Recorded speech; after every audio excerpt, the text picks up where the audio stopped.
Okay, howdy everyone. My name is Vanessa Corriher-Olson. I am the Forage Extension Specialist with Texas A&M AgriLife Extension, and I am located in Overton, Texas.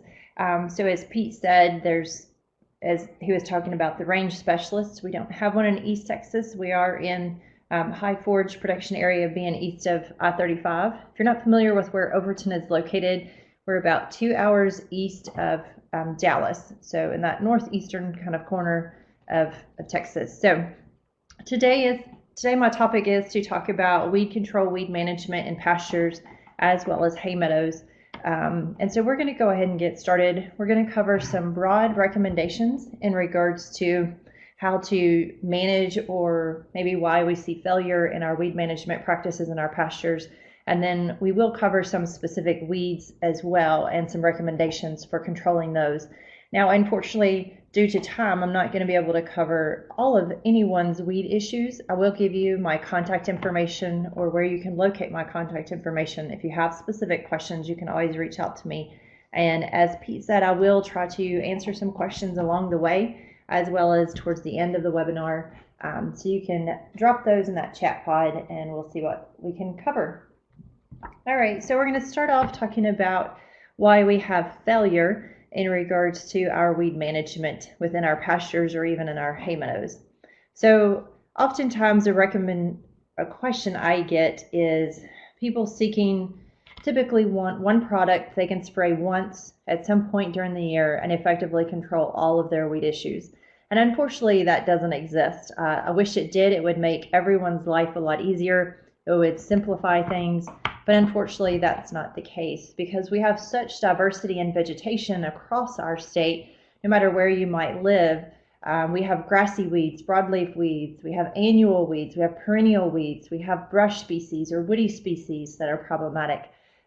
So because of that diverse vegetation and diverse environmental conditions throughout the state, it's impossible to give such a recommendation, and there's not one. So it's very important for our weed management. Timing is critical for a lot of our weed control for our methods, as well as a lot of our herbicides that we're spraying are typically going to be most effective at specific stages of growth for the weeds that we're actually trying to eradicate. So making those herbicide applications in a timely manner can be critical to them being effective, as well as to reduce the potential damage that they could cause on our environment or our desired forage that we're growing in our pasture systems. So spraying at the right time. So in order to determine the appropriate time to make those applications or those weed management decisions, we have to be able to identify those species that we're trying to eradicate. Now, there are a lot of, like I mentioned, a lot of different species that can grow in our state. That adds to the beauty of our state. However, that can be very tricky in regards to identification. So we do the best that we can. You have a lot of resources available to you. If you're not already familiar with your county extension agent, I highly recommend that you reach out to them as a valuable resource, not only for weed identification, but for other agricultural information. They can be an excellent resource. Oftentimes your retailers who are selling products, a lot of those guys live in the area, live in your county or your town, and they may be familiar with some of the more common weeds or more common weed issues that you have. There's excellent websites as well as books, and I can point you towards some of those. However, you need to understand that there's not one website or one book that's all inclusive. I have a shelf full of probably about 20 different weed identification books that I often use. And there are times when the one I'm trying to identify is not in any of those books. So you can also send pictures to myself via email, which I'll direct you to that email address towards the end. But you can send pictures to me and I'm happy to help with identification. Once we've identified that weed, then we can determine if it's an annual weed or a perennial weed, and when's the best time to actually treat with a herbicide or a different management option to try to eradicate that issue. Also, we need to make sure when we are using herbicides that we are making those applications during good growing conditions and not bad environmental conditions. So obviously not during an extreme drought or if it's very extremely cold. It's always best to pay attention to the label of those products. And there can be specific recommendations in regards to environmental conditions such as temperatures. So make sure we have good growing conditions, not only for our weeds. It's important we have good growing conditions so that they actively take in that herbicide and move it throughout that plant structure to result in death. But we also want to make sure we have good growing conditions for our desired forage so that it will not be damaged by a herbicide, even if that herbicide is labeled for that pasture system. We can have damage if that forage that we're trying to grow, be it Bermuda grass or a native forage species, if it is already stressed from bad environmental conditions or poor management, it could possibly be damaged by a herbicide that is labeled for that pasture system. So make sure you have good growing conditions. Spraying at the wrong growth stage goes back to spraying too early or even too late. And oftentimes we're unable to identify something, a plant, and I'm guilty of it as well, until it has produced some sort of seed head, especially in our grassy weeds. That can be very difficult to identify without a seed head to try to distinguish it from other species. Or even broadleaf plants. We wait for a flower or some sort of fruit that might distinguish it from other species. And oftentimes that may be too late for any type of weed management. So goes back to importance of plant identification. Using the wrong product. It is very important as stewards of our property that we are using the appropriate products that are actually labeled for our situation. So the products you may be using in your yard around your house are going to be very different than the products you would use in a pasture where livestock are grazing or in a hay meadow where you're harvesting hay. And so also be mindful, different products will be labeled for different crops. So make sure it is a crop you are using for forage production, for grazing, or for hay, and that product matches your production system. Sprayer calibration is an important aspect as well. And I think in previous webinars that have been available through this series have covered things such as sprayer calibration or equipment suggestions or recommendations. Sprayer calibration is critical so that we know that we are applying the intended rate of a given product and that we are applying it to the correct location, that we do not have drift of that product onto non-target species, be it a neighbor's crop or our wife's rose bushes or our own rose bushes or what have you. So make sure we're calibrating that equipment and using those products correctly. And that leads to reading the label. Anytime we talk about pesticides, we are going to remind you that the label is the law. I will show you an excellent resource where you can locate labels prior to ever even purchasing a product. So methods of weed control. The best method of weed control is following best management practices for your production system. So if you have a pasture and you're growing forage for livestock, whether it's cattle or horses, if you're promoting that desired forage, whatever it might be, which it could be various things depending on where you are in the state, could be Bermuda grass, Bahia grass, native grasses, Klein Grass, could be various things.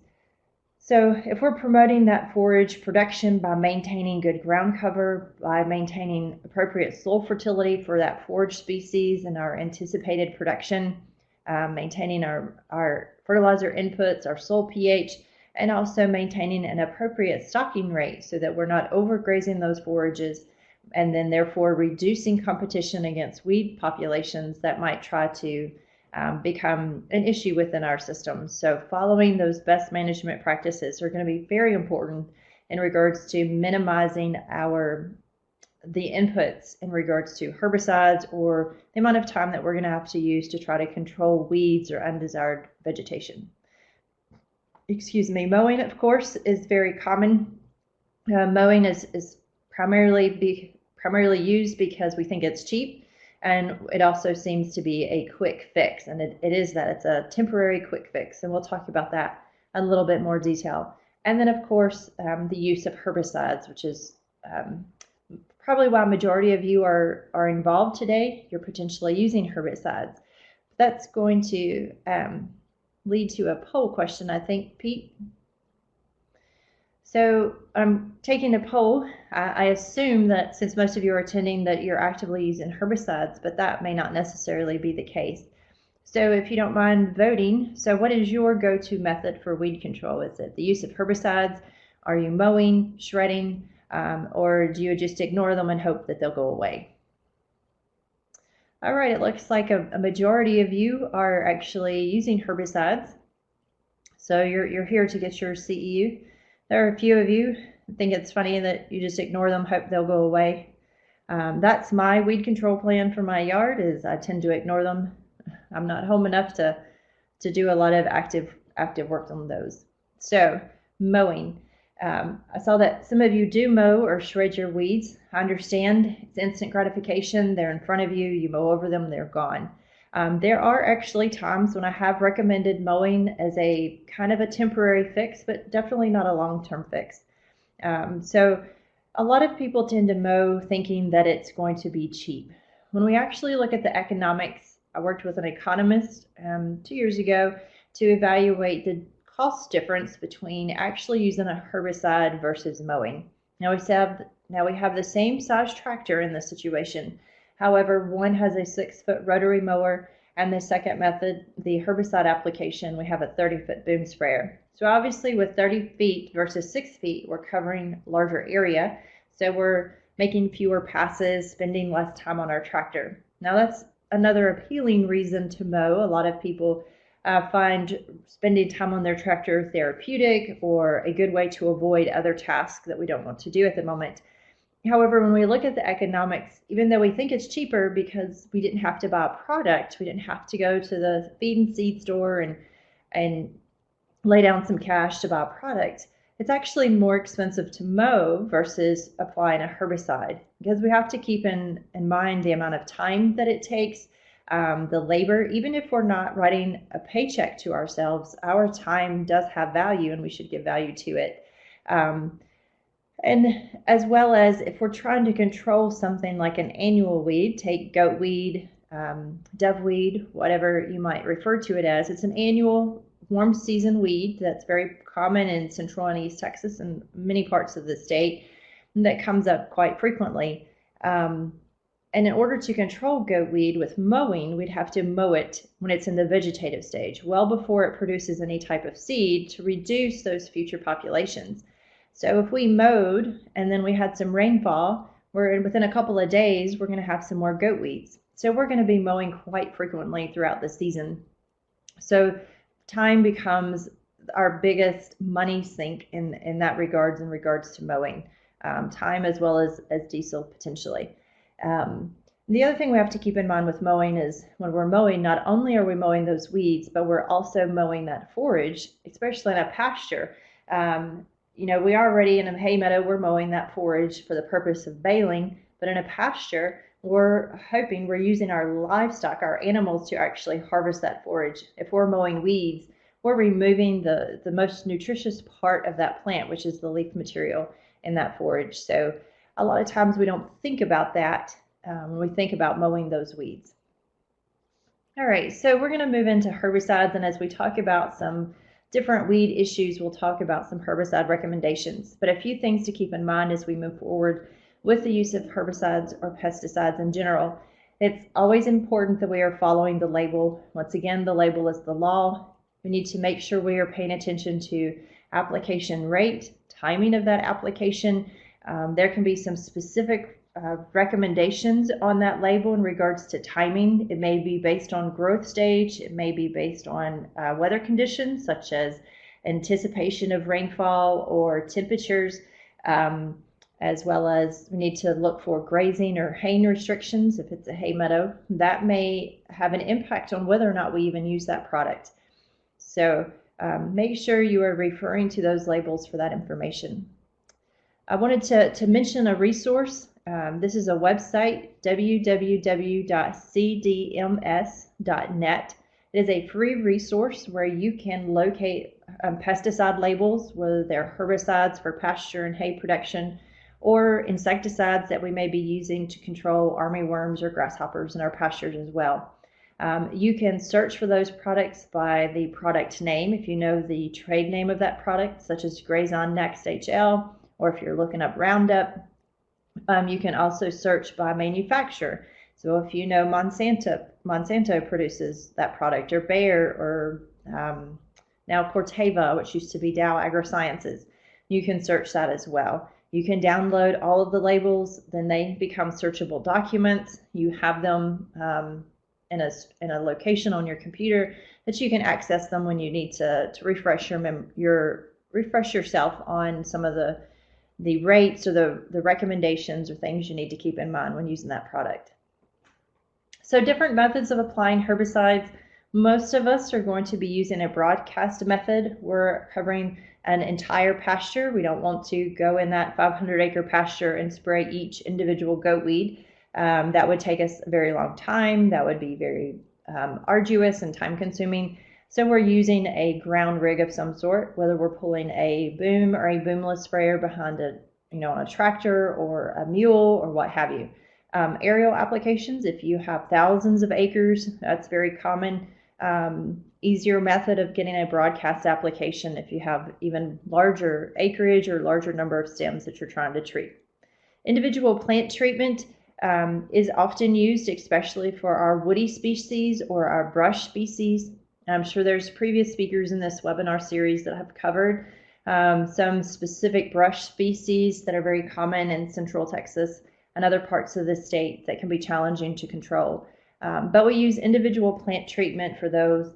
It's much more effective on our woody species to use an individual plant treatment method as opposed to a broadcast. With individual plant treatment, we're getting a higher concentration of that product directly onto each individual plant.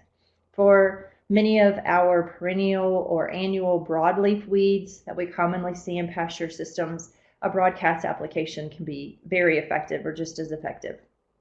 So some different individual plant treatment methods I wanted to mention. High volume foliar spray, where we are spraying a high volume of a product mixed in water with a surfactant, commonly such as a non-ionic surfactant or a methylated seed oil, depending on the product and the species we're trying to control. And we're spraying that product directly to the foliage or to the leaves, and we're treating all of the leaves. So we need to be able to access the full circumference, all of the leaves on that plant material. If you are making a fence row application, it is basically a high volume foliar spray. You may need to use a dye or some other flagging material or paint to indicate which plants you have treated if you're treating multiple plants. It also needs to be at an appropriate height, so you are not creating an opportunity for herbicide or chemical to spray back into your face or to come into contact with whomever's spraying or making that application. But a lot of different products can be used for a high volume foliar spray. Another individual plant treatment method is a basal stem treatment. It's where you are treating the base of that stem for that plant. It needs to be less than 6 inches in diameter. Also must have smooth bark so that stem can easily absorb that product or that mixture of herbicide. You'll spray from the ground, so from the soil surface all the way up to about 18 inches in height. And if in this situation it's a small tree, if you have any exposed roots, you would also need to treat those. You may be able to tell in this visual that he has added a dye so he knows which stems he has treated. Do need to keep in mind with this particular individual plant treatment, obviously this is a larger plant, a larger brush species. We need to be mindful once it dies, where is it going to fall? Is it going to become a danger to a building or to a fence line? So that may influence our choice of method. Next, for an individual plant treatment method, hack and squirt, where you are creating a wound within that stem, especially if it's a rough bark species and the basal stem treatment would not work. You create multiple wounds, not just a single wound, and then you will spray or apply a high concentration of a herbicide directly into that wound. You can see they've included a dye to indicate which species or which wounds have been treated. With individual plant treatment, something else that we need to keep in mind, once we've made these applications, we need to let that vegetation stand for at least 12 months oftentimes. A lot of us get very anxious when the leaves start to curl or the plant starts to appear visually to be dead. we tend to cut it down or pull it off a fence row thinking it has died. Most of these brush species are going to be perennials, meaning that they complete their life cycle in multiple seasons, and they will have a substantial root structure and the ability to grow back from that root structure. So we need to make sure that there has been enough time to allow for the movement of that herbicide throughout that entire plant structure, what we see above ground as well as what we see below ground. Another individual plant treatment method is cut stump treatment, where we are treating that injury that we have created by cutting that vegetation down. And this is a good way to control larger brush species in regards to where they fall. Or if we have trees that we're removing, it's a good way to prevent resprouting of that tree from that root structure, or from that root structure. So we make a herbicide application directly to that cut stump within an hour of cutting or creating that wound. As you can see, he has added a dye, so he knows which stumps he has treated as well. All right, so we have another poll question as we move forward. I wanted to talk about a new product that is out there on the market. Now I wanted to see if anybody had heard of the new herbicide from Corteva called Duracore. So it looks like so far we're getting majority no's. All right, we have a few yeses, but most of you have not. So Corteva was previously known as Dow AgroSciences. So Dow AgroSciences bought DuPont and bought their agricultural portion of DuPont, if I remember correctly. And then to prevent confusion, they changed their name entirely to Corteva. So you may or may not have seen some of that change in publications or information that you've seen from retailers advertising their products. So if you hear of Corteva, it is what used to be Dow AgroSciences. So you may be familiar with Dow. So the Corteva logo is now blue. So you may notice that. Corteva most recently, actually within less than a month, has released a new product, new herbicide for range and pasture. It is called Duracore. The active ingredients consist of aminopyrrolid and fluoropyroxafen benzyl, if I can say that correctly. That's a mouthful. Try to say that 3 times. Not even fast, just try to say it 3 times.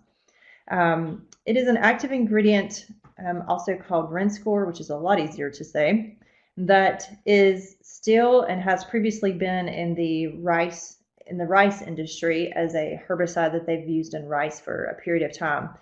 But Corteva found that if they add that with aminopyrrolid is an active ingredient they were already commonly using in our pastures and hay production systems in Texas, and products such as Graze on Next, Chaparral, Milestone, which are all Corteva products.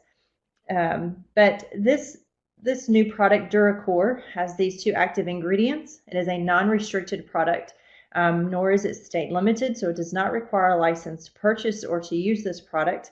It's not restricted because it does not contain 2,4-D or dicamba. So neither of these active ingredients require a license in the state of Texas for their use.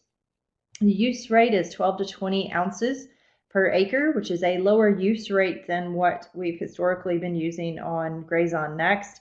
So at 12 ounces of Duracore would be somewhat equivalent to about 24 ounces of Graze on Next. So it's a lower use rate. So they see that as an advantage for our environment as well as for economics. There are no grazing restrictions for any class of livestock, so that's an added benefit. They do have different recommendations on adjuvants for a non-ionic surfactant or a methylated seed oil.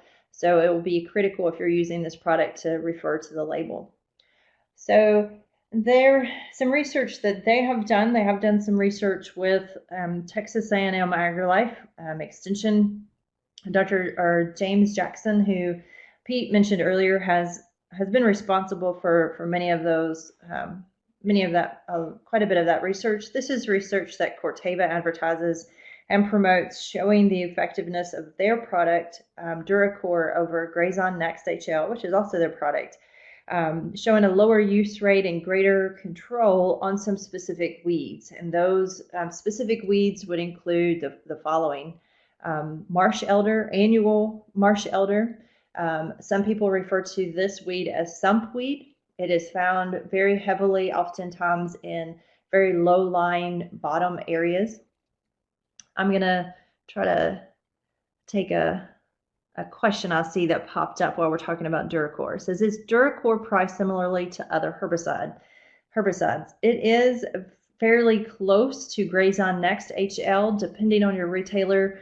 They have been just a few dollars off, either a bit higher or a tick lower. So very similar in pricing to Grazon Next HL. Not a big difference. We lost you. Oh. Am I still here? Can you hear me, Pete? We lost your audio. Oh no. I don't know why. Testing. You can hear me. Y'all can't hear Dot. Okay, let me type her a message. I don't know if she can hear me. Yeah, we cannot hear you, Dot.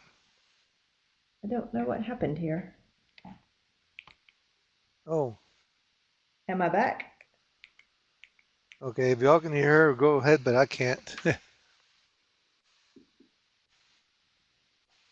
Okay, so you guys can hear me, but Pete can't. Well, that works out well. Okay, now I hear you. Okay, maybe you just had me muted. All right, gotta love technology. So I was trying to answer the question about pricing.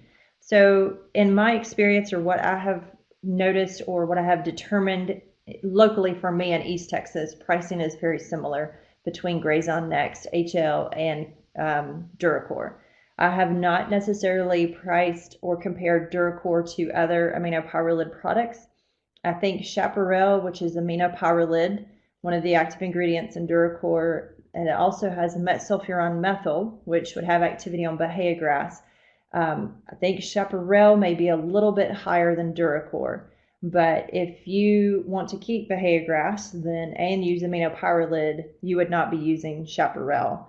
Now, if you have Bermuda grass and you're trying to eradicate some Bahia grass and some broadleaf weeds, chaparral may be your better choice, even though it may be a little bit more expensive. You will have to make that decision.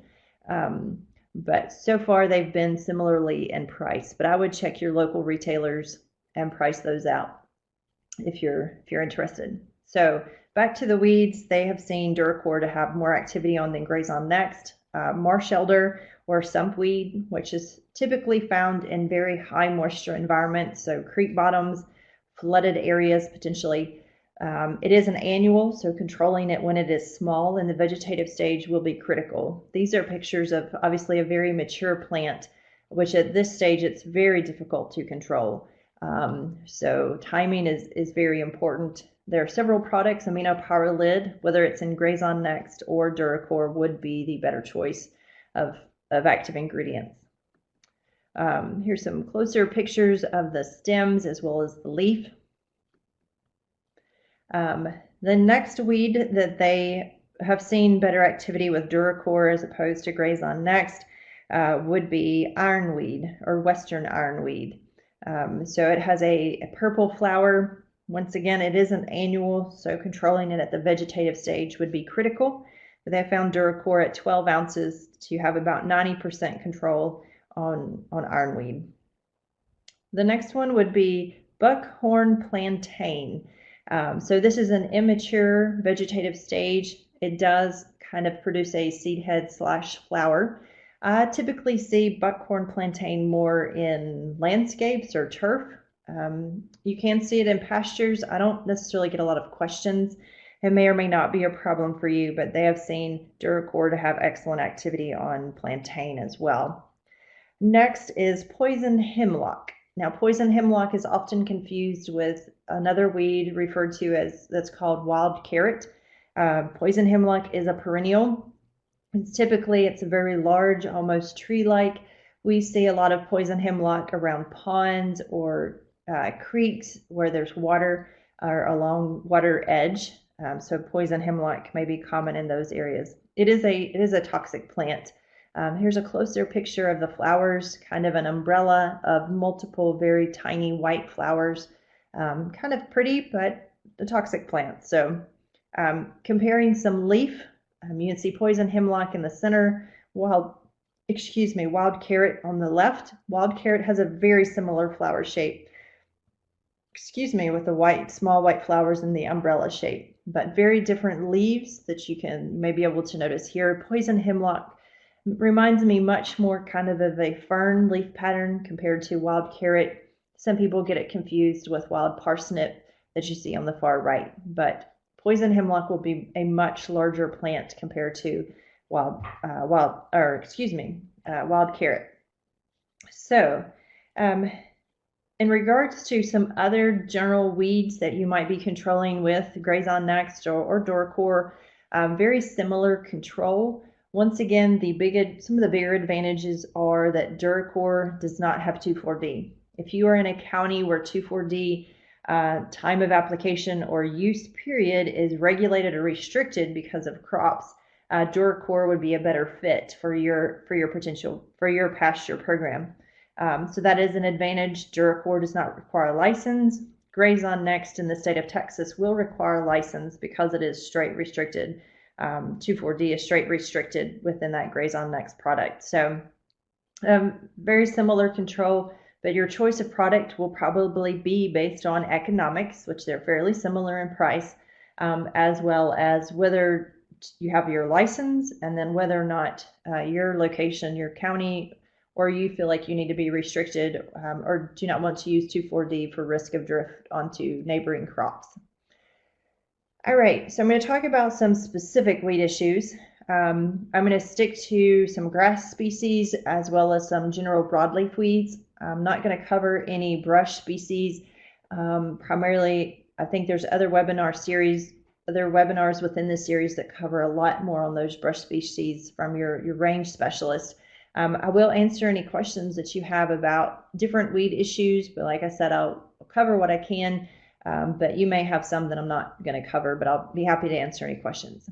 So we're going to start with the grasses because those tend to be oftentimes the most challenging. They may be the more difficult to identify, and then they're sometimes the most frustrating.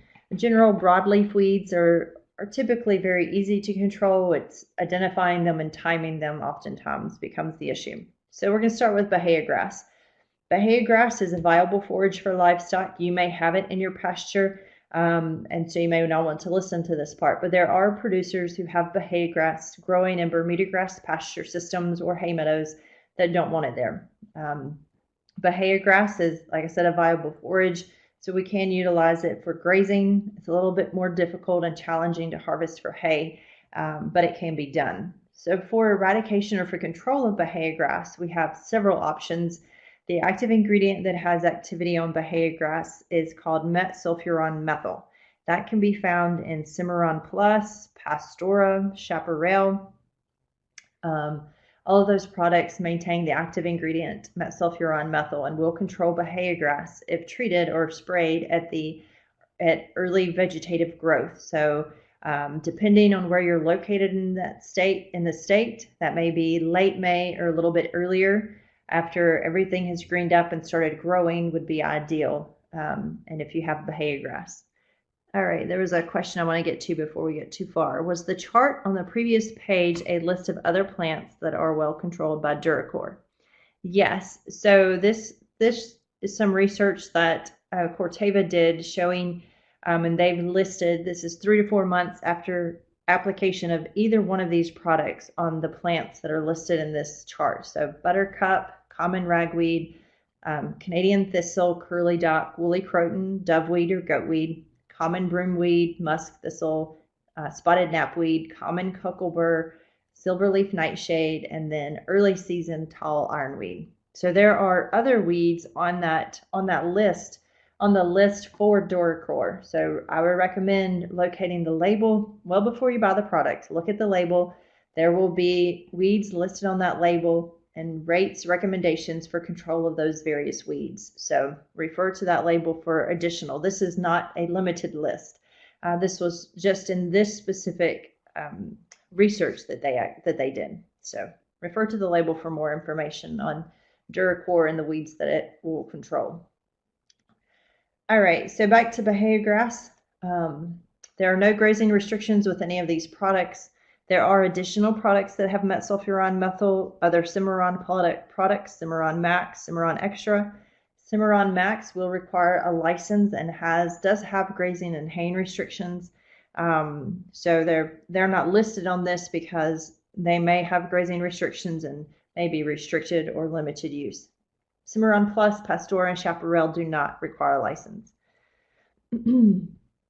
All right, sedges. Another grass-like, not a grass, is a grass-like weed that I've often get questions about, especially when we have a lot of rainfall in the spring or high moisture areas. Sedges prefer high moisture areas.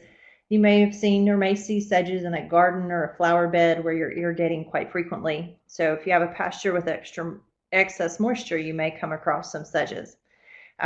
So best recommendation is a product called Outrider. It's 1.33 ounces per acre of Outrider. It is important that you have adequate leaf area on that sedge. So per the label on Outrider, it says do not mow 2 weeks prior or 2 weeks after application of Outrider so that you have adequate leaf area on your sedges.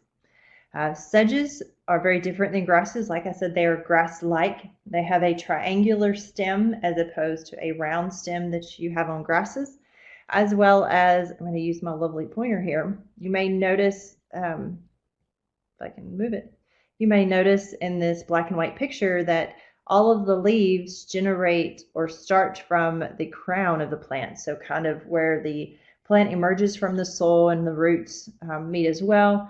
All of the leaves generate from that point, whereas on a grass, our leaves are going to be kind of spontaneously connected to that stem at various locations. So sedges are often a darker green color compared to Bermuda grass or Bahia grass or any of our other grass species that might be in our pasture. So that can help with identification as well. Crabgrass. I do typically ask in a live audience how many people think crabgrass is a weed. Usually a good majority of the audience does. Crabgrass is a warm season annual that we can grow in Texas. We do find it in areas with some moisture or in sandy soils that have good moisture as well. It is an annual, so it completes its life cycle in one season. Timing on crabgrass is for herbicide application is to treat or make an application during vegetative growth, so before it produces a seed head. Crabgrass is a prolific seed producer, so if we don't control it before it produces the seed head, it can become a problem potentially within our systems. Now, if it isn't a pasture, my recommendation would actually be to let your animals graze it. Crabgrass, since it is an annual plant, it is higher in nutritive value than Bermuda grass or Bahia grass or any of our warm season perennials that we might be growing. So I would actually graze it. Your animals will select for that crabgrass over other grass species in your pasture, and they will actually, if you have enough of a stocking rate, enough pressure, they'll actually graze it out. So if you have it growing in a corner, you could kind of maybe force them to kind of overgraze that crabgrass before they have access to other parts of the pasture. Just be careful in regards to overgrazing your desired forage, but your livestock can graze it out for you. Now in a hay system, if you're only producing hay, it is advised that you eradicate or control that crabgrass. It is thicker stemmed and thicker leafed compared to Bermuda grass or Bahia grass or any of our other warm season perennials. So it would take longer to cure for a dry hay product. So that can be a challenge for hay producers. Now, this is another grass species that I get common questions about. It is often confused with crabgrass. It's grown or will show up in very similar locations, high moisture areas. And this is Dallas grass. Dallas grass is a perennial as opposed to crabgrass being an annual. Livestock will consume Dallas grass, so they can graze it, but you're not going to graze it out potentially like you might the crabgrass. Here's a picture of the seed head, and in comparison to crabgrass, the See if I can get my lovely pointer back. The crabgrass seed head is on the right, kind of, to me, looks like a chicken foot, kind of three-pronged, and then Dallas grass seed head, it was over here on the left. So that's the best way to distinguish them if you have seed heads. Recommendation on Dallas grass, unfortunately, our only option is glyphosate, which is the active ingredient in Roundup, will have activity on Dallas grass. Now, a lot of people get fearful of using Roundup or glyphosate on Bermuda grass pastures or hay meadows. You can make applications between hay harvest. It will not kill at the rates I typically recommend. In a pasture, I'd recommend 10 to 12 ounces of Roundup per acre during good growing conditions. You may discolor your Bermuda grass, but you're not going to kill your Bermuda grass. It'll take substantially more glyphosate to kill Bermuda grass than most of us tend to think. Another opportunity on Dallas grass does not go dormant as quickly as Bermuda grass or Bahia grass does.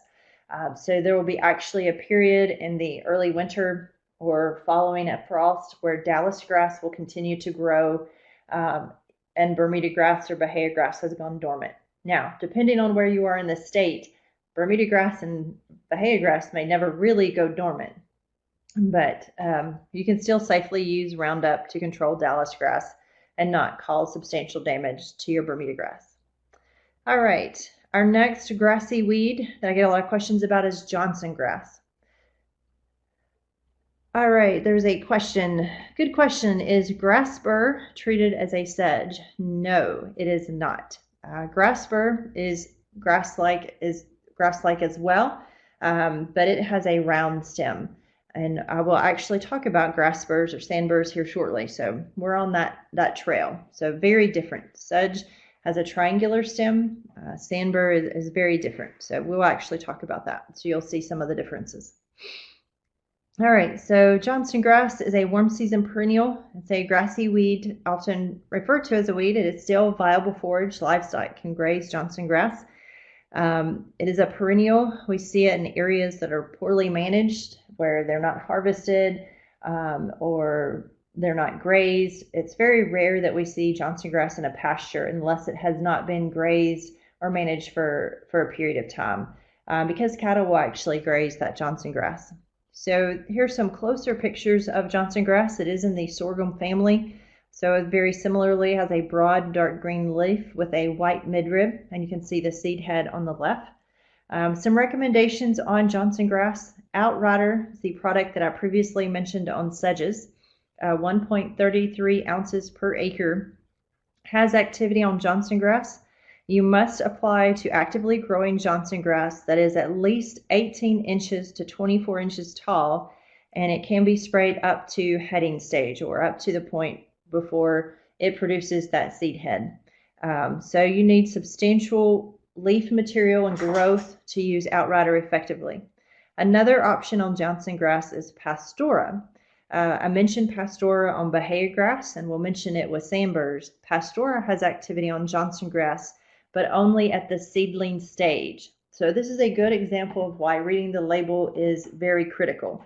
You have two products that control the same weed, but at very different times of growth. So it's important to read those labels to make sure you're applying that product to that weed, that undesirable plant, at the appropriate stage of growth. So you have enough leaf area or the stage of which that product will be effective.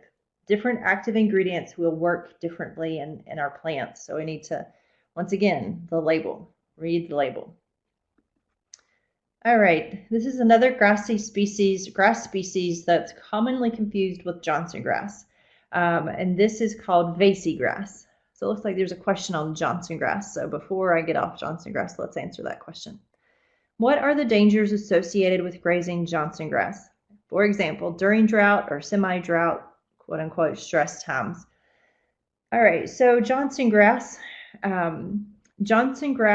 the potential to have prussic acid toxicity as well as nitrate toxicity. So two potential situations where it could be toxic. First and foremost, nitrate toxicity is only going to occur if we have applied high levels of nitrogen fertilizer, within our, say, our pasture system when there happens to be some Johnson grass. If we've applied a lot of nitrogen fertilizer, that plant has potentially pulled quite a bit of nitrogen into that plant structure. Then and we have to have both situations, high nitrogen, and then we have to have a stress event.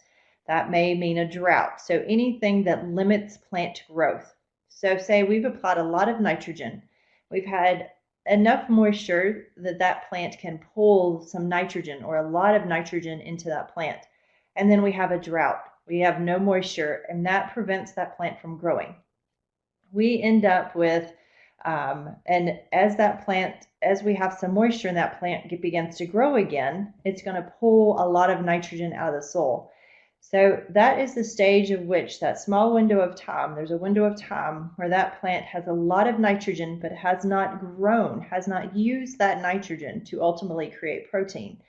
So you can have high nitrate nitrogen within that plant. If it is consumed by livestock at that point, when it has high levels of nitrate nitrogen, that can be toxic to our livestock.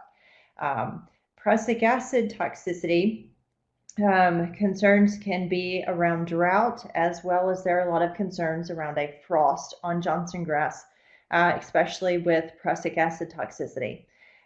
Those are events that cause stress that reduce plant growth.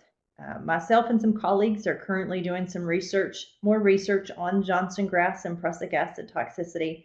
And there are a mix of recommendations from Extension across the United States as to when Johnson grass is really dangerous for livestock. So we're doing some more research so we can improve our recommendations. If your livestock have been grazing Johnson grass all season, and then maybe we have a frost event, more than likely they're still going to be safe. They can continue to graze that Johnson grass. If you are concerned, anytime, always, it's a good idea to remove your animals during that period of stress to allow that plant to grow some more before you initiate grazing again. For us in East Texas this year, when we had our first frost, it killed our Johnson grass. So there were no concerns following that frost, but that's not always the case. And depending on where you're in the state, you may not ever really have a frost that kills the Johnson grass. So just be aware as we do more research, get more answers, we'll share that information. So those are the typical concerns on Johnson grass in regards to potential toxicity. So, all right, Vasey grass. We could spend a lot more time talking about those, but we're going to move on. So Vasey grass, another grassy weed, often confused with Johnson grass because we may see it in similar locations. Vasey grass has a more narrow leaf, does not have the white midrib, and as you can see, the seed head is quite different. We have very limited options on Vasey grass. Glyphosate or Roundup has activity on Vasey grass if you treat it in the vegetative stage. Another option is Pastura, like I previously mentioned on Johnson grass and Bahia grass. Pastura will suppress Vasey grass. That means it will not kill Vasey grass, but it will prevent it from producing a seed head or becoming more of an issue. So that is another option, but it's not going to kill Vasey grass. Another grassy weed, smut grass. This is going to be very dependent on your location, especially in Southeast Texas. We get into Beaumont area, Liberty area, Winnie, areas that are almost below sea level, very marsh-like, where we can grow a lot of rice. Unfortunately, smut grass is well adapted to those higher moisture environments. So research has shown Velpar L, which was a product previously manufactured by DuPont. It's now manufactured by Bayer. Bayer bought most of DuPont's products previously. Velpar L will provide good control if it is applied late in spring or early summer during the vegetative stage when that smut grass is actively growing. Another critical aspect of the effectiveness of Velpar L is rainfall. So rainfall is critical for movement of that herbicide to the root zone of the smut grass for uptake of that active ingredient to be effective at controlling smut grass. It is very important if you're using Velpar L, to control smut grass, that you maintain a buffer of at least 100 feet between your area of application and any desirable trees. So a lot of times in pastures, we have desirable trees to provide shade for our animals, so we need to be mindful of those desirable trees. There are different rate recommendations depending on your soil type. Use a lower rate on your sandy soils and a higher rate on our heavier clay textured soils. So that will be important to also understand about your location for this particular product.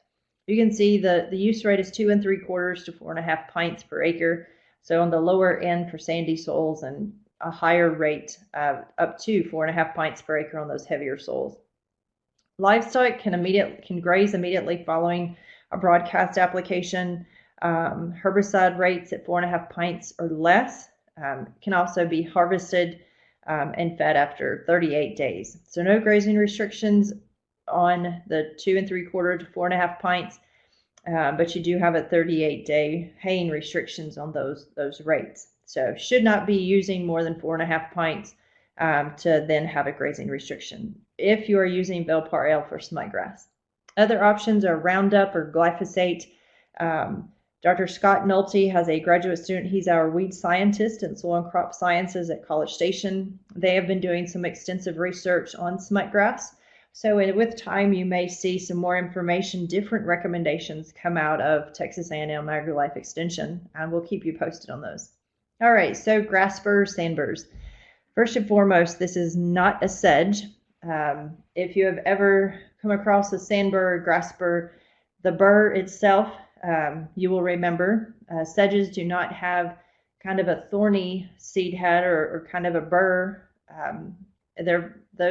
They look like they would be, but they're actually very soft, so they're not going to stick in your shoes or on your pants leg or in your dog's tail or between their toes, what have you. So grass burrs, sand burrs they're actually a perennial. They can survive from year to year, especially if your winters are mild. So if you're in a more southern part of our state, you could pretty much see them all year round, unfortunately.